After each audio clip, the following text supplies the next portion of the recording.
ഗസയിൽ 2 വർഷമായി ഇസ്രായേൽ നടത്തുന്നത് വംശഹത്യയെന്ന് ഖത്തർ അമീർ. ഫലസ്തീൻ ജനതയുടെ ദുരിതത്തിന് അറുതി വരുത്താൻ അന്താരാഷ്ട്ര സമൂഹത്തിന് കഴിയാത്തത് ദൗർഭാഗ്യകരമാണെന്നും അമീർ പറഞ്ഞു. ഖത്തറിലെ ഷൂറ കൌൺസിലിന്റെ ഉദ്ഘാടന സെഷനിൽ സംസാരിക്കുകയായിരുന്നു അദ്ദേഹം.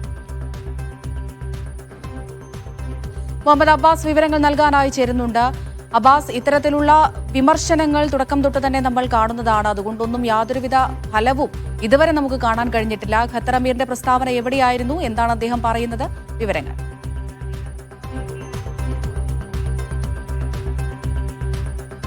ഖത്തറിന്റെ ലെജിസ്ലേറ്റീവ് അതോറിറ്റിയായ ഖത്തർ ഷൂറ കൗൺസിലിന്റെ യോഗത്തിലാണ്, അതിൻ്റെ ഉദ്ഘാടന സെഷനിലാണ് ഇസ്രായേലിനെതിരെ ഖത്തർ അമീർ Sheikh Tamim bin Hamad Al താനി ആഞ്ഞടിക്കുന്ന പ്രസ്താവനകൾ, പ്രതികരണങ്ങൾ നടത്തിയത്. അദ്ദേഹം രണ്ട് തരത്തിലാണ് അദ്ദേഹത്തിൻ്റെ പ്രസംഗത്തിൽ രണ്ട് തരത്തിലാണ് അദ്ദേഹത്തിൻ്റെ പ്രസംഗത്തിൽ പ്രധാനമായിട്ടും ഉണ്ടായിരുന്നത്.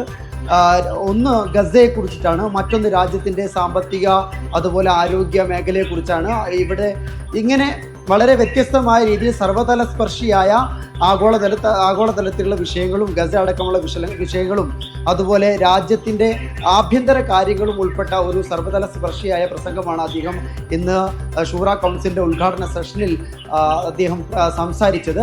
ഇതിൽ പ്രധാനമായിട്ടും പറഞ്ഞത് ഗസയിൽ നടത്തുന്നത്, ഇസ്രായേൽ 2 വർഷമായി നടത്തിക്കൊണ്ടിരിക്കുന്നത് ഒരു വംശഹത്യ തന്നെയാണ്. അതുതന്നെയാണ് അതിനെ പേരിട്ട് വിളിക്കേണ്ടത്. ഈ തുടർച്ചയായ നിയമലംഘനങ്ങളാണ് ഇസ്രായേലിൻ്റെ ഭാഗത്തു നിന്ന്, അന്താരാഷ്ട്ര നിയമങ്ങളെല്ലാം കാറ്റിൽ പറത്തിയിട്ടുള്ള ആക്രമണങ്ങളാണ് ഇസ്രായേൽ ഗസയിൽ നടത്തിക്കൊണ്ടിരിക്കുന്നത്. അന്താരാഷ്ട്ര സമൂഹം ഇക്കാര്യത്തിൽ ഫലസ്തീനികളുടെ ദുരിതത്തിന് അറുതി വരുത്താൻ അന്താരാഷ്ട്ര സമൂഹത്തിന് കഴിയാതെ പോകുന്നു എന്നുള്ളത് വളരെ ദൗർഭാഗ്യകരമായ സ്ഥിതിയാണ് എന്നുകൂടി ഖത്തർ അമീർ പറയുന്നുണ്ട്. ഇതോടുകൂടെ തന്നെ ഗസയെ വാസയോഗ്യമല്ലാതാക്കി മാറ്റി ഇസ്രായേൽ എന്ന് പറയുന്ന അദ്ദേഹം ഭീകരവാദം മാത്രമല്ല ഗസയിൽ ഇസ്രായേൽ നടത്തുന്ന ആക്രമണം, അത് അധിനിവേശം കൂടിയാണ് എന്ന് അദ്ദേഹം തറപ്പിച്ചു പറയുന്നുണ്ട്. എന്നാൽ ഒരു പ്രതീക്ഷ നിറഞ്ഞൊരു വാക്കുകൂടി അദ്ദേഹത്തിൻ്റെ പ്രസംഗത്തിലുണ്ടായിരുന്നു. UN ഏകദേശം 150ഓളം രാഷ്ട്രങ്ങൾ ഖത്തറിൻ്റെ സ്വതന്ത്ര ഫലസ്തീൻ്റെ അംഗീകാരത്തിന് വേണ്ടി വോട്ട് ചെയ്യുകയുണ്ടായി.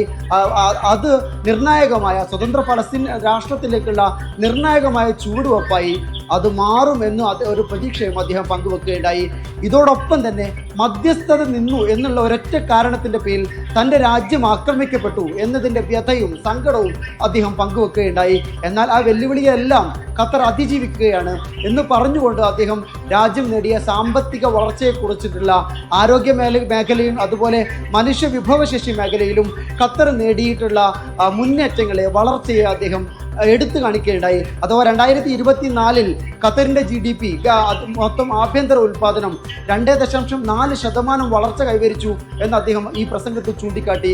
അതുമാത്രമല്ല, ഈ വർഷം 2ാം പാദത്തിൽ രാജ്യത്തിൻ്റെ സാമ്പത്തിക വളർച്ച 1.9% വളർച്ച കൈവരിച്ചു എന്നുകൂടി അദ്ദേഹം ചൂണ്ടിക്കാട്ടുകയുണ്ടായി. എണ്ണ ഇതര മേഖലയിൽ രാജ്യത്തിൻ്റെ കുതിപ്പുണ്ടായി.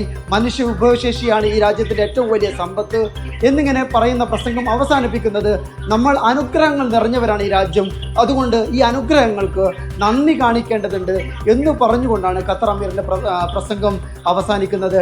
ഏതായാലും ഈ വൈദേശികമായി അതുപോലെ ആഭ്യന്തര തലത്തിൽ, ആരോഗ്യ മേഖലയിൽ, മനുഷ്യ വിഭവശേഷിയിൽ ഇങ്ങനെ രാജ്യം നേരിടുന്ന വെല്ലുവിളികൾ, രാജ്യം നേരിടുന്ന പ്രതിസന്ധികൾ, അതോടൊപ്പം ശുഭപ്രതീക്ഷ നിറഞ്ഞ വർത്തമാനങ്ങൾ, ഇതെല്ലാം പങ്കുവച്ചുകൊണ്ടുള്ള വളരെ സർവ്വതല സ്പർശിയായ ഒരു പ്രസംഗമാണ് ഇന്നത്തെ ഷൂറ കൗൺസിലിന്റെ ഉദ്ഘാടന വേളയിൽ ഖത്തർ അമീർ നടത്തിയത്. അമൃത.